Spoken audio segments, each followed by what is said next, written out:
তো ফাইনালি মামা নিয়ে চলে এসেছে গরম গরম কচুরি।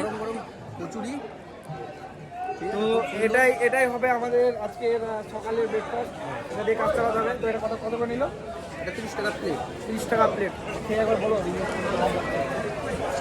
ভালো, ঝিঙের মানে কম্বিনেশন আছে, খুব সুন্দর ফ্লেভার, মানে মুখের মধ্যে গিয়ে একটা সফট একটা।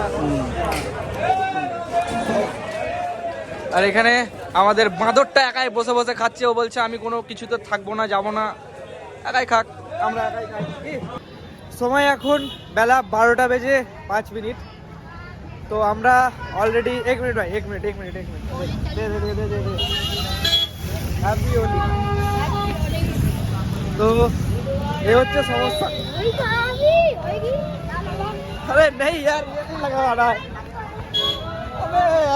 আরো কিছু সিন তোমাদের সামনে আমি তুলে ধরার চেষ্টা করছি।